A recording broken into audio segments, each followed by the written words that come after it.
Kamusta? Quiz Jonas nga pala. So, konting balik-aral lang tayo. Kasi, yun nga, ba may mga classmate pa tayo dyan na hindi nagre-review kasi nakakalito talaga yung re-reviewin.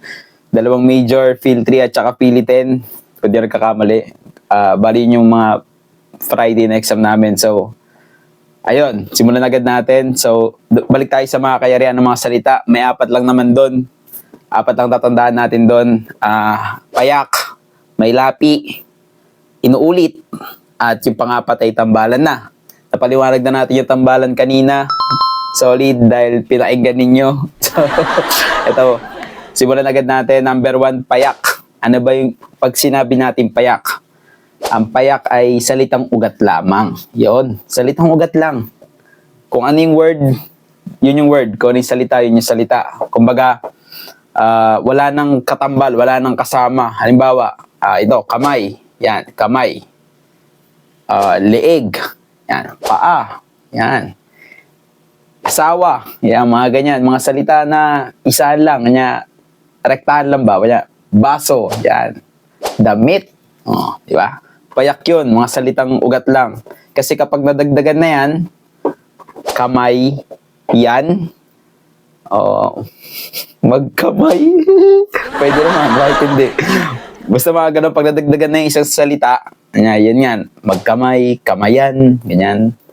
Hindi na yung payak. Para masabing payak, isang salita lang yun, salitang ugat lang, rektahan lang, kamay, ganyan. Leeg, yan, paa, mga ganyan. Okay, next, sunod din agad natin. Sunod natin ay may lapi. Yan. Ano ba pag sinabi nating may lapi, guys? Siyempre, alam nyo na yun, guys. Tagal nyo na dyan. May lapi. Yun yung mga salitang dinadagdag natin sa salitang ugat, di ba? At isa pa, nagpapalit ang kahulugan ng salita na salitang ugat kapag nilalagyan na natin ng panlapi. Yun. Parang halimbawa nga kanina, yung kamay, nilagdagan natin ng an, ng panlaping an sa hulihan, nagiging kamayan. O, di ba? Kanina kamay lang eh. Ngayon naging kamayan na. Di ba nagkaroon ng pag-iba sa ibig sabihin? Yun, ganun lang ang mga may lapi. So, may 5 lang naman doon, tatandaan natin. Unlapi, gitlapi, baunlapi, nasa unahan magdadagdag. Gitlapi, nasa gitna magdadagdag. Ulapi, nasa hulihan. Kabilaan, nakikita sa unahan at hulihan. At laguhan, nakikita sa unahan, gitna, at duluhan. Yan. Example, unlapi, pag sinabi nating salitang ugat natin ay tubig. Pag nilagyan natin ng unlaping ma, nagiging matubig. 'Di ba? Kanina tubig lang. Ngayon matubig na. O 'di ba? Nag-iba na 'yung ibig sabihin.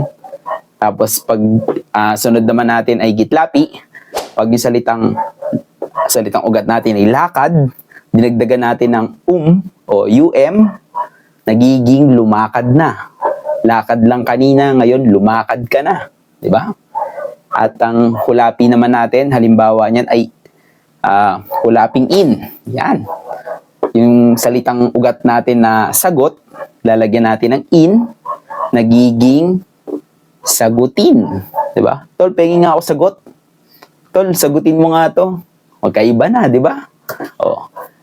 Next naman natin ay kabilaan, 'di ba? Ang salitang ugat natin ay lalaki. Dagdagan natin ng panlaping ka at han.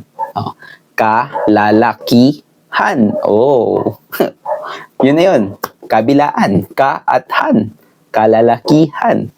Laguhan naman, pag ang salitang ugat natin ay sikap. Yan, sikap. Paglaguhan, dapat makikita sa unahan, gitna, at duluhan. Dadagdagan natin ng pag, at an. 'Di ba? Pag, an. Pag, sumikapan. 'Di ba? Pag sumikapan. Yan, laguhan na yan. 'Di ba? Ganun ang mga, yun ang mga may lapi, 'di ba? Tandaan natin yung 5 yun. Unlapi, gitlapi, hulapi, kabilaan, at laguan. Okay, next sunod. Ano ba sunod natin? So, ang ikatlo naman natin sa mga kayarian ng mga salita Ayun nga yung inuulit. Ano ba pag sinasabi nating inuulit? From the word itself, base doon sa salita niya mismo, inuulit guys. Inuulit natin yung word. Yeah. May tatlo doon sa inuulit.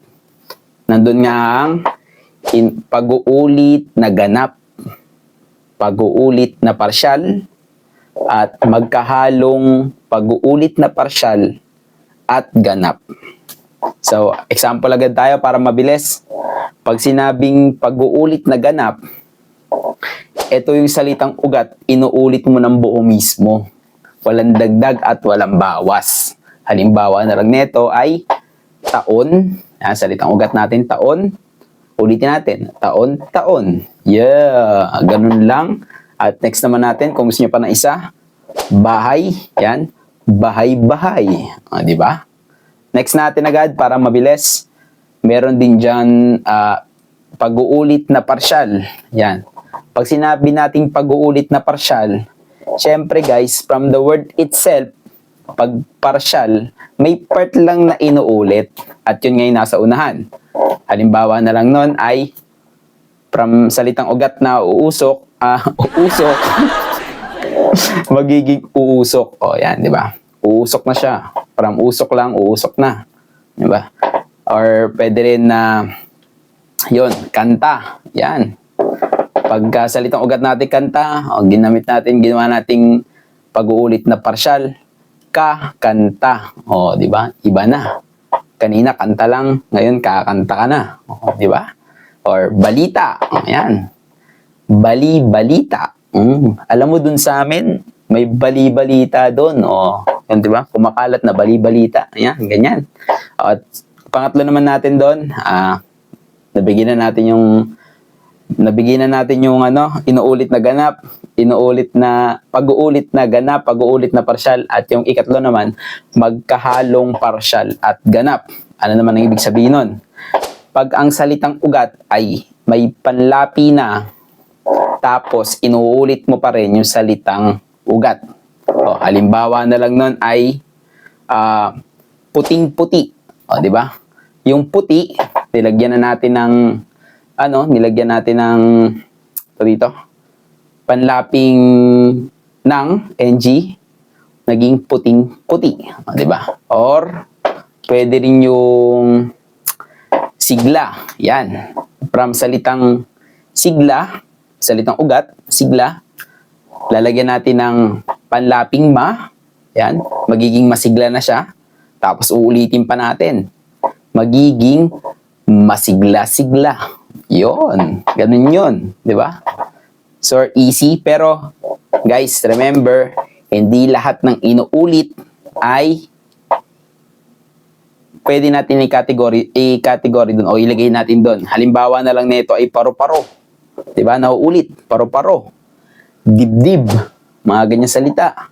Kasi, yung mga salitang yun, wala naman silang salitang ugat. Di ba? Wala naman salitang ugat na paro.